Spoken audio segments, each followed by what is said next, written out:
Hello, everybody. Welcome to We Can Do Better Conversations, Episode 3. We're here today with Quinn Ferrall, Stevie Borne, Nancy John, my co-host, and I, and we're talking about an interesting topic. So emotional intelligence for engineers is fairly specific. And so to get us started, I'd like to invite Quinn to kind of, because he's been dancing in this space for a while, and he even is working on a book on this topic.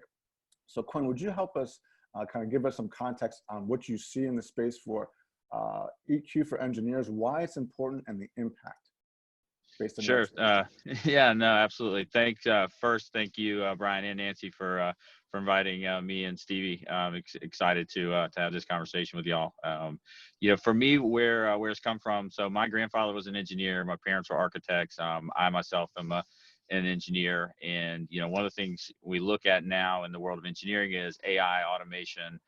They're coming, right, and they're in every field. And what does AI and automation do really well? It's those rote tasks that are really innately non-human. And so the days of us being a human calculator are gone. And so we got to look at what are the things beyond just doing computational problems are we going to be able to contribute. And that's where you start looking at being creative and collaborative. And we know traditionally engineers haven't been high on the EQ scale, and it is EQs are the things that you need to be creative and collaborative.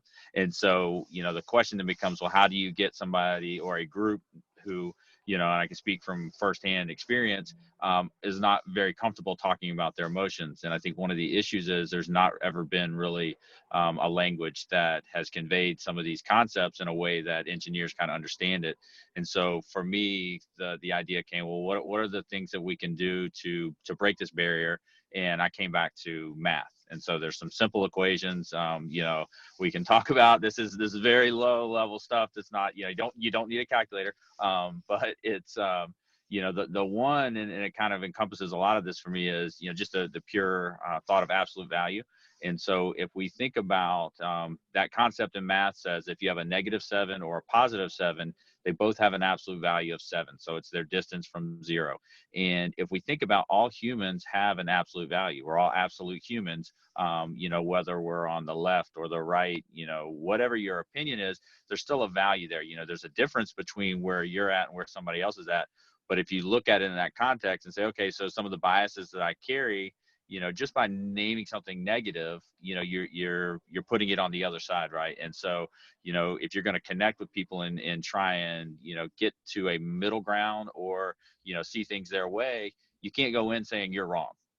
Instead of saying you're wrong, you just say, hey, you differ from me, and you differ from me to this scale that, happens to be, X number of, spaces, let's start there. Okay, so we can agree to disagree, but not be disagreeable. And so, it's looking at it, in that sort of context. The other one for me is very simply, is, I think of the whole person, or you think of somebody who's a mindful person. If you're not bringing your whole self, and we know how this is, when you're not fully engaged with something, you're essentially multiplying by a fraction. So if I give you a half of a half, what do you have? You have a quarter. So if I'm bringing a half and Nancy's bringing a half, and together the best we can hope is to have a quarter conversation. And or even if Nancy's bringing her whole self and I'm only bringing half of myself, then there's only half a conversation there, or the engagement isn't going to be as robust as it can be. And so it's just looking at it in these little ways, in a little bit different way, and say, hey, you've got to be more open, you've got to love, like those things are all true, but to get to that point, we have to start somewhere that isn't so foreign. And again, it's easier to talk about math than it is to talk about emotions. And the thought is, if we start with this, then we can kind of get on that scale of this is a meaningful conversation. So it just opens the door to have a more meaningful, more emotional conversation down the road. So many things to love about that, Quinn, in terms of meeting people where they are, understanding the need, and this notion of no judgment, right? The absolute value concept is essentially, I equate that to a no judgment zone, right? Hey, somebody's different from me. The amplitude, it might be -7 or in terms of absolute value or +7, but it's really about, hey, someone's just different, and that's okay. There's no judgment there. There could even be curiosity. We hope to bring curiosity in that space. Tell me more about what that is.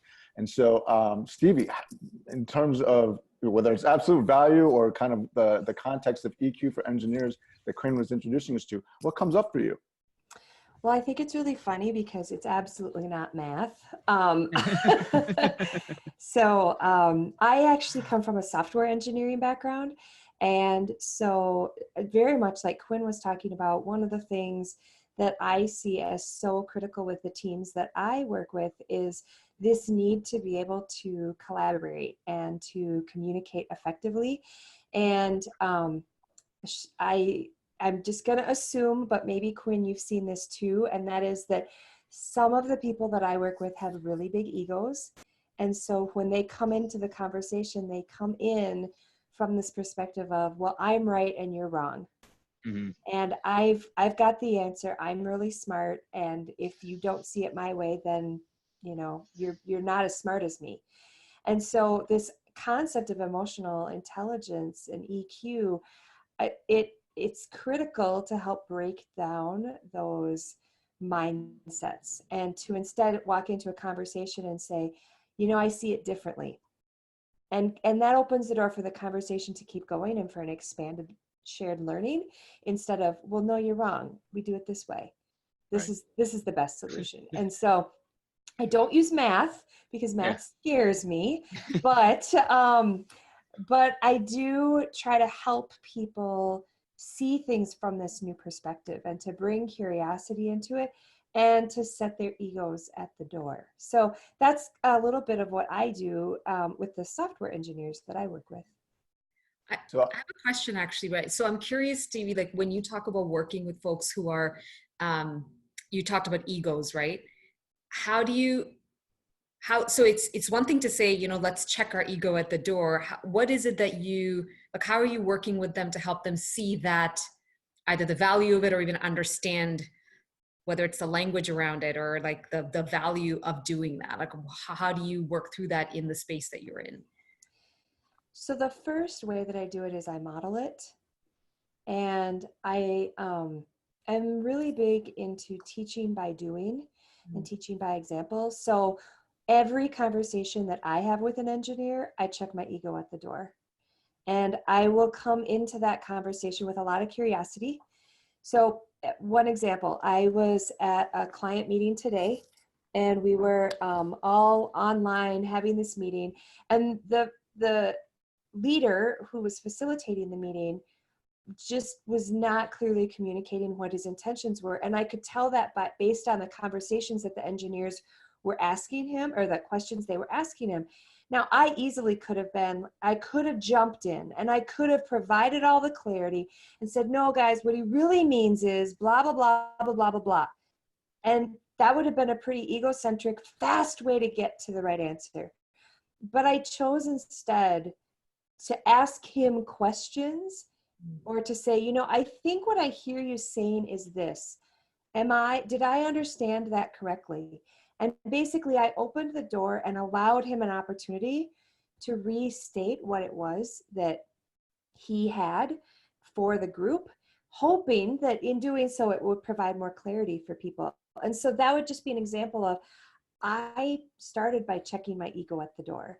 And you know what? That might not be the fastest way for us to get there, but over time, people begin to notice that I get different results when I do that, and they want different results. Right. And so it becomes a ripple effect. Right. And then there's trust too, right? Like when doing that, they are then willing to be open with you and willing to be vulnerable, which are things that if you had just jumped to an answer, probably they wouldn't have been willing to do. Exactly. I try to create that safe space where it's okay to ask questions. And I will be the first person to intentionally ask the dumb question, because I want people to realize that nobody's going to bite your head off and nobody's going to think you're an idiot. Like, we are here to learn with each other and to learn from each other. And so that's another way to create that sense of trust and that safe space. Are you ready for some more math? More math, Quinn. Let's go. If it's more than 1 + 1, I get a little confused. Well, what you said, and is interesting for me, is one of the things I look at is the power equation. I mean, we look at soft skills, which is what we're kind of talking about. One of the things that's interesting to me is I've heard them called power skills, and I really think that's what they are. If you look at the power equation, it's force divided by time. And so, you have the greatest impact when you have a large force over a short amount of time. And you talk about, hey, it may not be the quickest. And I'd say it's actually the shortcuts get you to a short-term gain. But the one thing is, if you go, the slower you go at the beginning to really understand somebody, it becomes an exponential curve, and you come out of that. And by going slow at the beginning, you're actually building, the infrastructure that you need to have those really, truly exponential growth at the end. And so it actually turns that curve, on its head. And it makes the case for actually, taking the time, letting them, do it, teach a man to fish, you feed him for the rest of their life.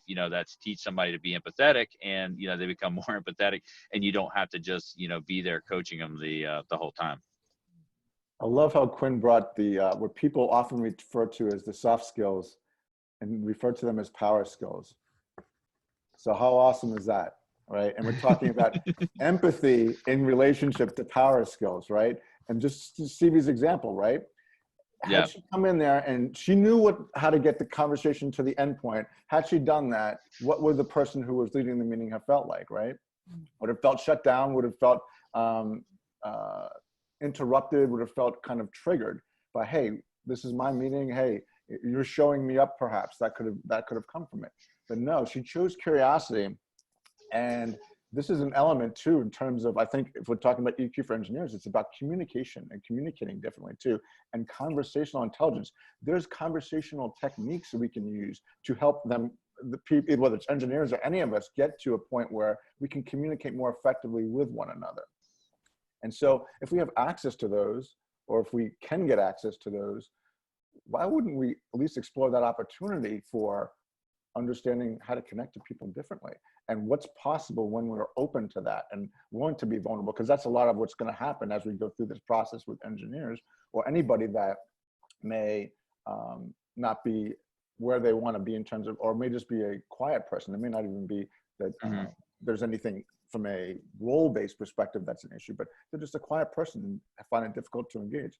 But what if that invitation's there, right? What if that's curiosity is there in terms of connecting to them in the language that they'll connect with? So for engineers, it's what Quinn's talking about. And for quiet people is, people think about meetings you may have been in, for instance, right? And there's always the quiet person there, and maybe they get neglected, or people make the assumption that they have nothing to say, when what they're doing is processing and coming up with a really well thought out answer. And that takes a little bit of time, but someone could make the assumption, or I could make the assumption if I'm leading the meeting as a leader, oh, this person is disengaged, they have nothing to say.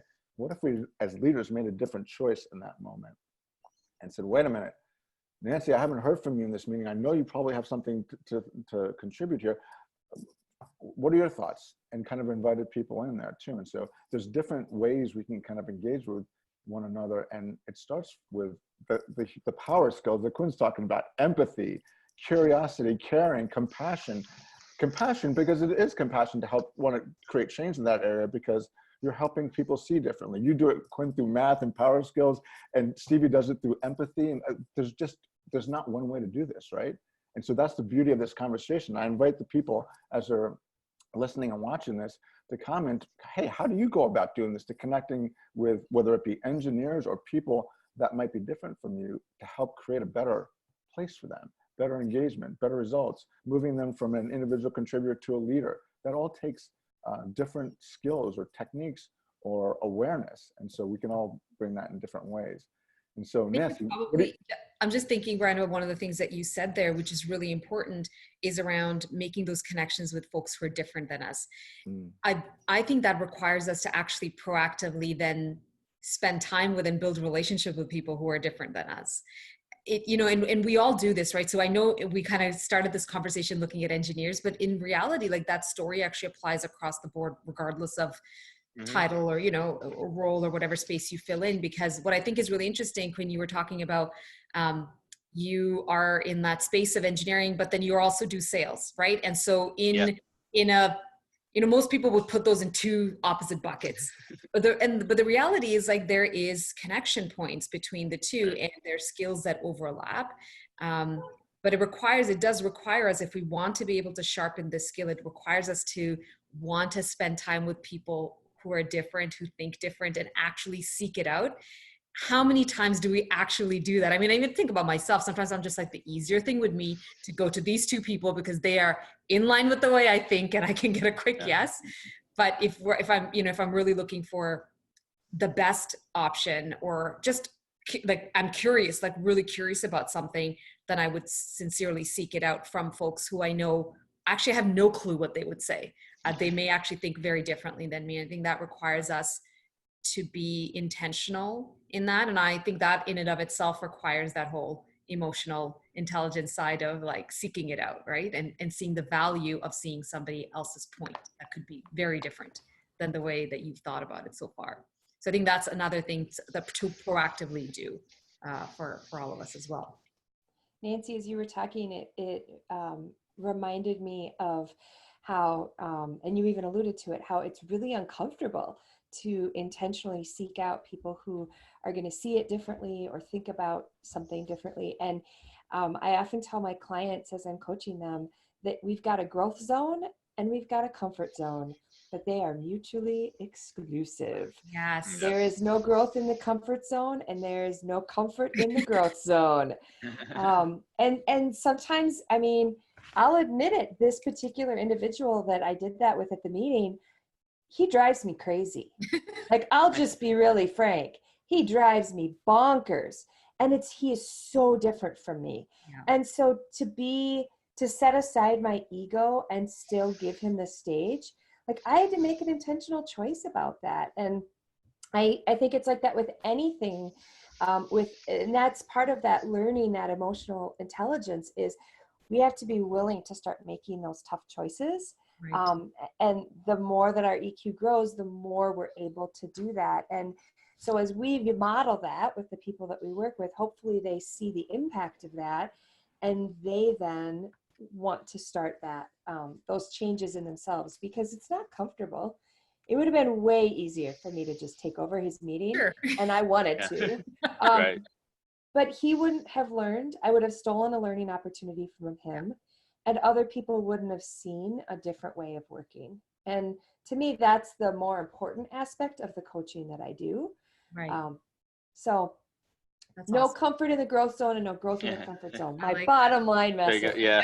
Like that. Stellar point there. Thanks, Stevie. That's awesome. Yeah. So Quinn, talk to us more in terms of, because you talked about we got to start where they are, right? So tell us a little bit more about what you're seeing as, because you're writing a book on this topic. We talked about it a little bit earlier. So kind of tell us a little bit about what you see as a great starting point for engaging the engineers in this kind of conversation. Well, I think part of it, gets to recognizing the ego, and we talked about, because it is big, right? And there, I think this, anytime you go to school and you take these 8-hour exams and you keep getting it's easy to put all the plaques on the wall, right? And you stand behind that, and that becomes your armor, and that's kind of who you are. And it's an accomplishment. I don't want to take away from that. But if that's all you are, then that's all you have. And the reality is, those are the things that are being taken away from us by technology. And those are the things that, those don't make you human. They just show that you have a technical proficiency. And, until you understand how to engage those, you're really just left with these, things on the wall. I mean, I think of, when I first started, there were calculations that would take me 2-3 days to do. That's a 1-hour simulation in a piece of software now. I mean, and it's great that we have that, because it frees up all this capacity to do these other more, human-centric things. And one of the things that comes up for me is empathy. I think there's a lot of misconception around what empathy is, and you can empathize with somebody without agreeing with them. Mm-hmm. And that's, it feels like, oh, I can't, how could you believe that? And it's like, well, how could you believe that? Like, let me stand in your shoes. And another one I've heard before is, stand in their shoes, but not so much that there's not room for them either. You want to be standing with them, not just you in their shoes, because then you're bringing all your same garbage to their side of the table, and then just looking at it, from your side. And so The other thing to think about too is, and you know, there's levels to this. You know, and with empathy, you know, you can start, there's cognitive empathy. So, you know, we're thinking, you know, mind to mind, right? Like I can see how you think. And then there's, battery. But there's also going to be, you know, this emotional empathy. And it's like, okay, now I'm starting to think, how are you feeling in this? And, you know, that's another level. And then actually the deepest level is compassion. You know, and so if you have empathy, you know, compassionate empathy, then you're actually like, you're moved yourself to feel with that other person. Well, you know, let's be honest, we can't just walk into a meeting with people that we've never met before and start getting down on a compassionate level. Like that's just not going to be comfortable or helpful for anybody until you kind of make those connections. So understanding that, you know, it's not instantaneous. It's not a box you can check. And it's something that's going to be a process and it's going to take time. And if you don't have it, it's okay. Like we all start at certain places, right? And I think that's one of the, you know, you get a problem and you want to tackle the problem and you want to stay up all night and you want to work through and say, hey, I got it, right? Well, these are the problems that don't just fix themselves like that. You know, it's something you have to start living and you have to start doing every day. And guess what? Things are going to change. And the people, you know, as you change, you know, your teams around you are going to change. These things are all going to be evolving. So it becomes more of this process, and you just have to get used to that, you know, get comfortable being uncomfortable, so that you can stay in the growth zone. And that's really where, you know, where it's gonna, you're gonna see the most, you know, results come out of it. Quinn, I love what you said about cognitive empathy and how it starts with that, because so often when I talk with people, they shy away from this notion of empathy because Right. they interpret it to just be all that touchy-feely, soft Yeah. stuff, you know? And your point is that it doesn't have to start there. In fact, most often, for many of the people that I work with, it starts with that cognitive empathy, Right. because they don't naturally think and feel in those same ways that maybe, you know, other people might. And being able to just relate to them and give them that understanding that it's a different kind of empathy, and to start there, I think that's so powerful. So thank you for that reminder. Oh, you're welcome. Quinn, I love what you're talking about with regard to empathy and disagreement, and how we can be empathetic and not agree with somebody. And so that brings up the notion of we all have perspectives, right? And we can have differing perspectives, differing ideas, and still, you know, empathize with one another, and maybe get curious. Maybe empathy becomes the motivation for curiosity, or it's an opening space for curiosity. And the other thing I'd like to, from that you brought up that was interesting for me, that I'd like to talk and explore a little bit, is amplification, right? So think about engineers and people in technology as they move into leadership roles, right? How do you get work done with other people and through other people if you just are really technically awesome and don't have the skills we're talking about in terms of being able to relate to other people, being able to empathize and get curious and be compassionate, and the empathy, different levels of empathy you talked about. So maybe tell us a little bit more about what you see in the space in terms of, hey, this isn't just something we're trying to do, you know, for no reason. There's actually a value proposition that could open up opportunities for you career-wise, and even maybe in your relationships. Well, I think, you know, part of this Stevie hit on earlier, you know, it was giving those growth, you know, giving the space so they can actually grow instead of jumping in and doing it, you know, for them. One company I worked for, they had a technical track, and then they had a management track. And so you could self-identify and say, hey, I want to progress, because we all want to progress, but I want to progress in a way where I'm going to be, you know, helping other people. And that's one of the things, and it's typical for engineers, you know.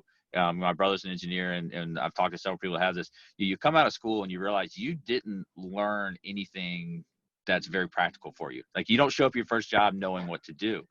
You know, and it's kind of startling, because you're like, oh my gosh, like, what did I just, you know, not waste, but, you know, spend all this time, and you feel this sense of, oh, I'm not good enough. And it really, what it does is it's teaching you how to learn.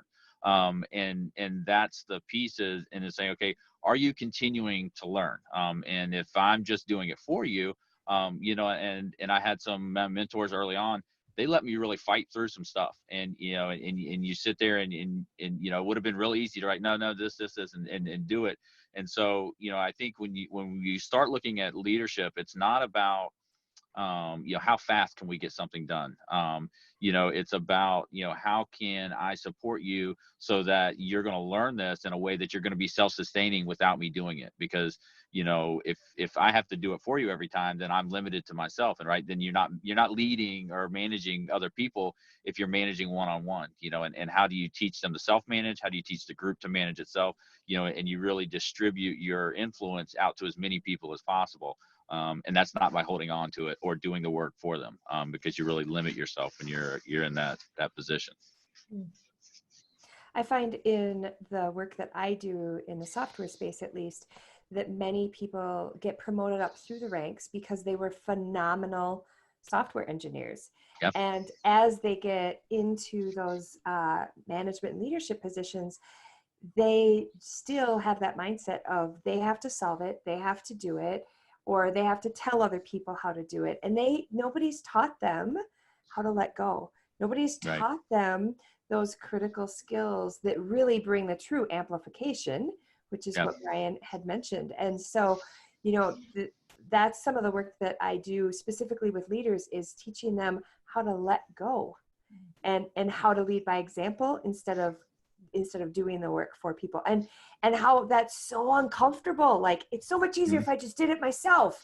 I don't know how many times I hear that from people. And it's kind of like parenting. Like, at some point my kid has to learn to tie his own shoe. I can't be tying his shoe when he's 12. Right.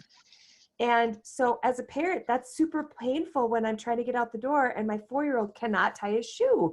But if I keep tying his shoe, I'm still going to be tying it when he's 12. And so, working with leaders and helping them learn those critical elements. And it comes back to EQ. It's deepening their EQ along the way so that they're not just doing things for people. One thing that I'm actually really curious about is on the flip side of that.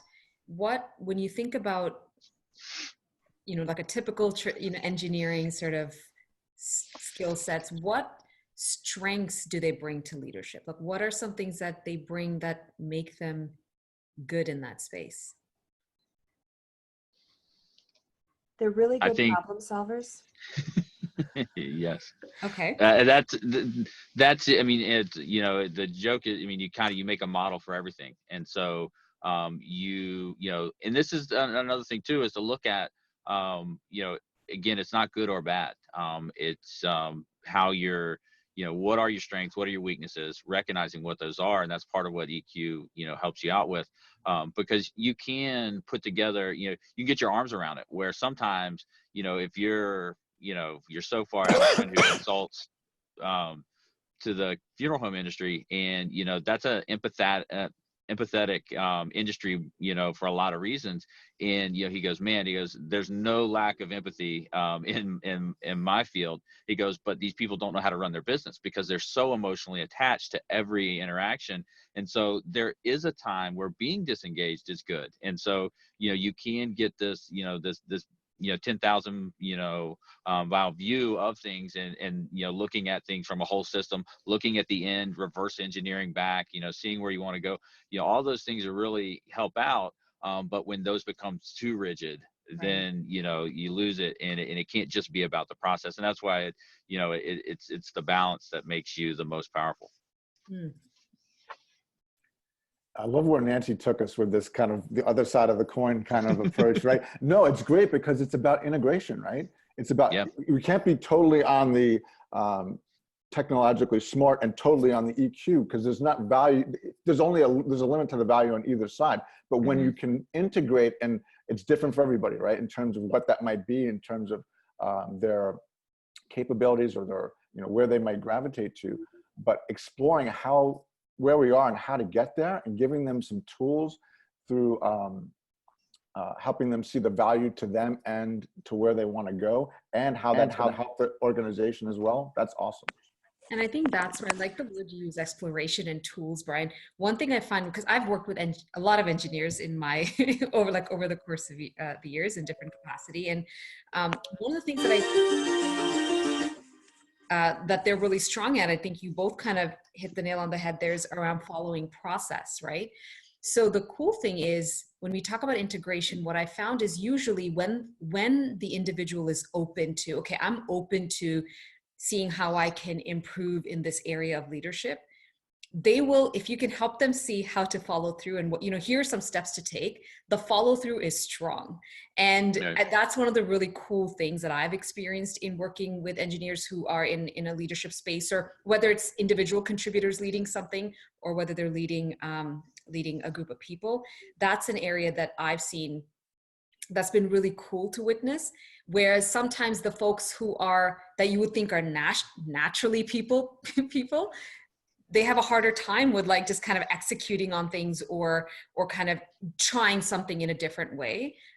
So yeah, that's what I think. There's some really the skill set or that ability to follow process, the ability to kind of see, okay, I can see the value if I was to take these steps, I can see the value to it. The follow through on that is really strong. And I think that's a pretty amazing thing to have in a leader. What comes up for me when you share that too is the reality that people have to work in teams, right? And so you're going to have different people on we talk about spectrum sometimes, Quinn, right? In terms of the spectrum, everybody's on the spectrum. And so how about like an engineer and someone that's a relationship builder, or someone that's more on the empathy side and the relationship building? Exactly. Right? And how do they work more effectively together if they understand the other person's language, back to where we started, and it's not fearful for them, but they're open to it, and then they can help one another. What happens when they're able to get to effectiveness within a team construct? Maybe Stevie, maybe you can kind of talk about that. Oh, I just laugh because you just described my life. So I love people. I love to talk. I love to explore ideas. Quite frankly, I'm not very good at follow through. Like, I do not fit the mold for a software engineer. And I'm sure I drove some of my colleagues crazy over the years, but I loved what I did. And I loved the really cool products that we built together and everything.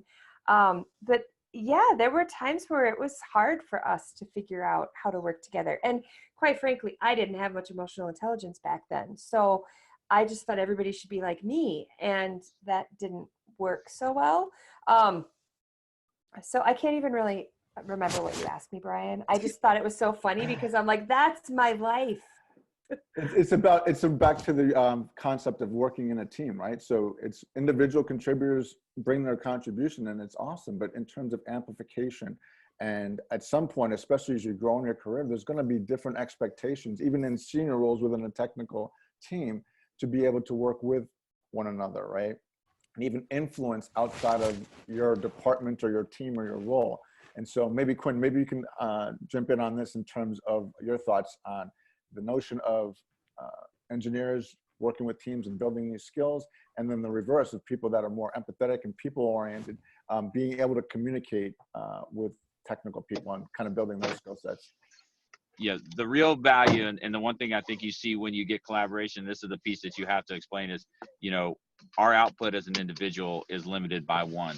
And if, you put it with somebody else, and again, the math or the, engineering equivalent that I'll use is, if you look at batteries in series, so if I put 3 batteries, or you can do it with magnets as well, those magnets become, exponentially stronger. And so the sum force of those is, and so when you have everybody in tune working together, what you're able to put out of is, because you're picking up each person's, weakness. And as you're covering for their weakness, then their strength shines through, and they don't have to cover that, right? You're helping them. You think about a 3-legged race, if I've got a bad leg, or something, you're helping them through. And that's the piece where it lets your strength shine without having to hold on to the crutch. And that's the real value of having, diverse teams and working with, with others. Nancy, what do you think? What's your experience working with teams and having people with different skill sets? So people versus maybe engineers and technology savvy folks. Yeah, I mean, like it always works out well. It always works out well to have diversity in thought, in experiences, in skill sets. It always works out.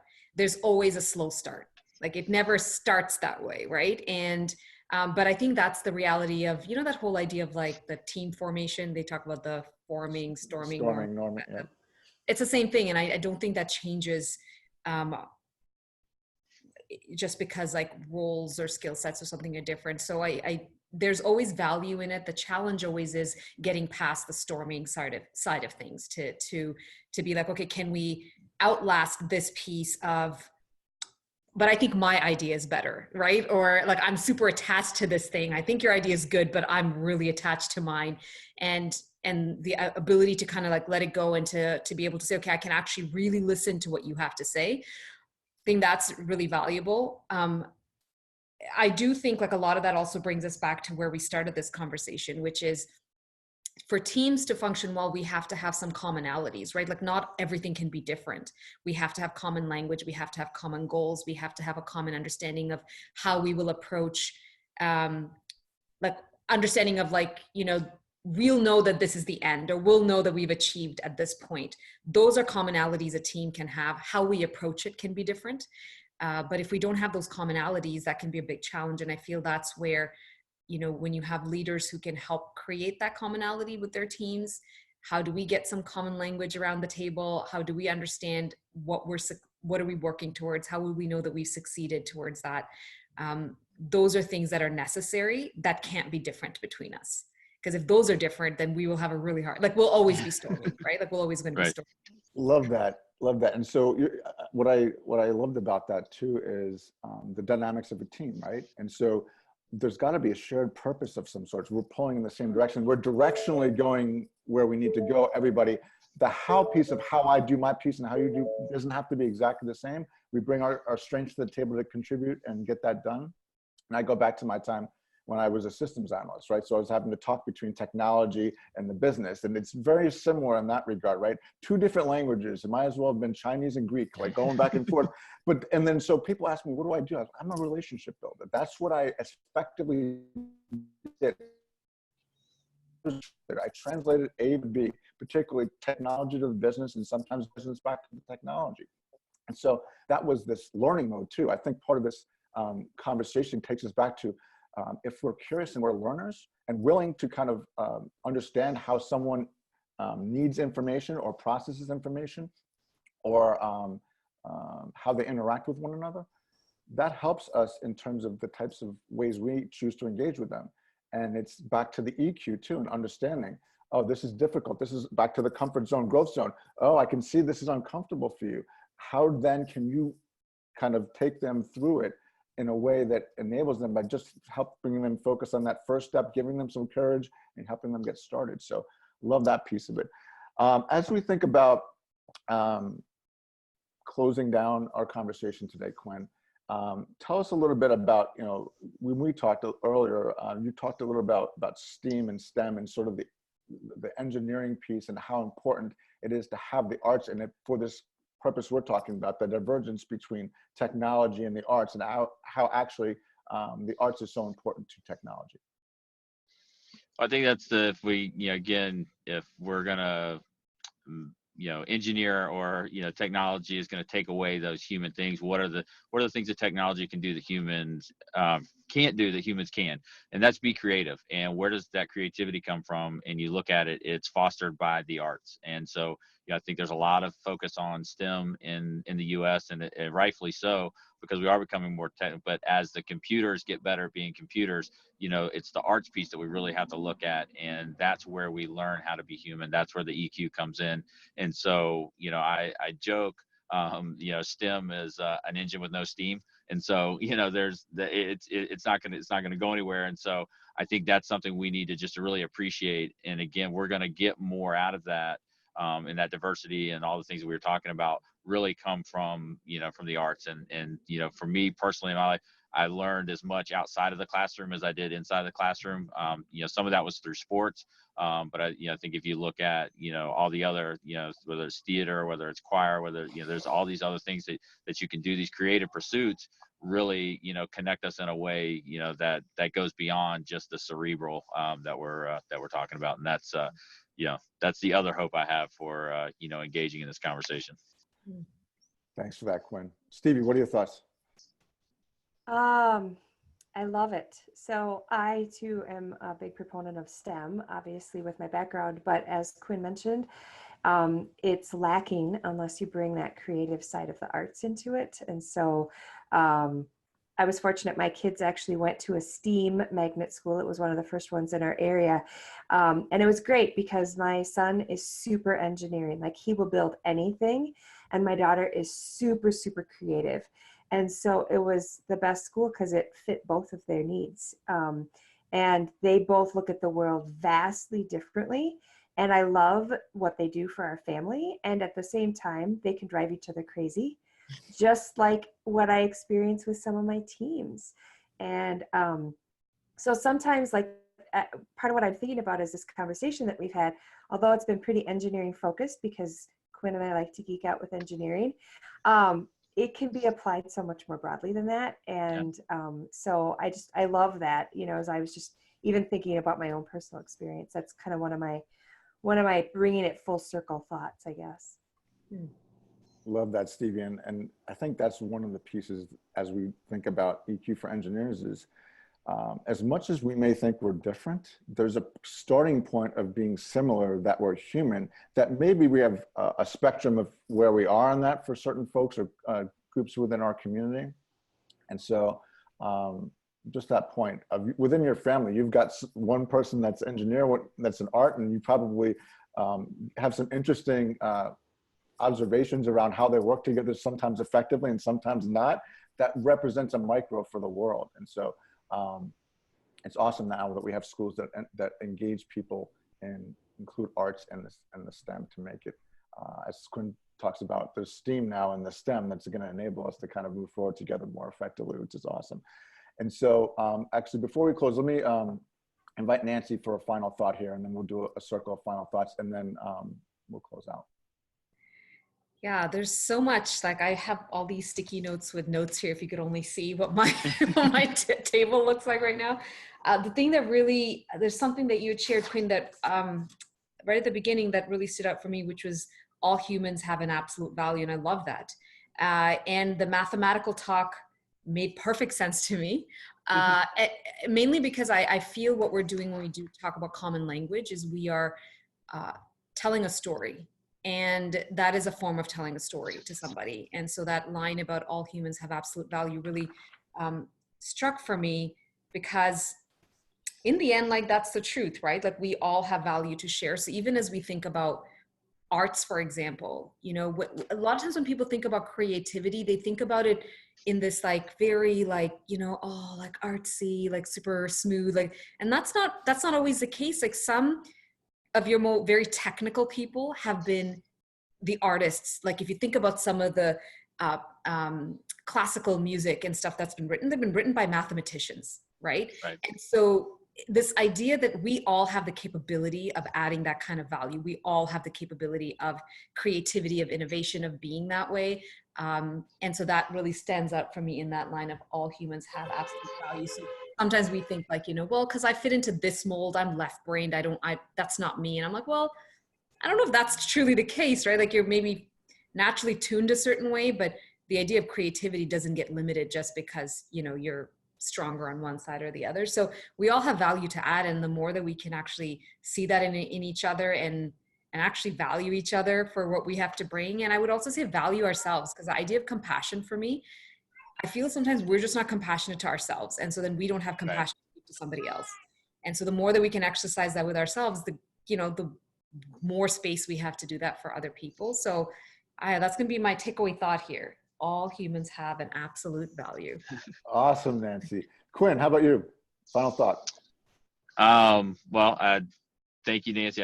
That to me is the one that gets back. I'm excited to have this conversation with the three of you, because each time I have this conversation, I think about it from one way, and it's enriched in seeing what are the different perspectives, and he's getting some little adders to it. And so that's the piece for me, is going into these kind of conversations and just being open to what are we going to get from continuing. You don't assume. One of the things is don't go into something knowing what you want, because then you're not willing to settle for something better than you may have gotten. And so it's like, if you're already fixed, right, and exactly what's going to happen, I think this is one of the things, engineers like to solve these problems, like to know what the answer is going to be. Well, if you go in knowing the answer, then you're not going to be surprised. And, surprises are the things where it comes. So it's just, really being open, tapping into that curiosity and looking at what is the, not being afraid of technology. I think that's the one thing, people always look at, oh gosh, the world's ending. We're all going to be overcome by robots. And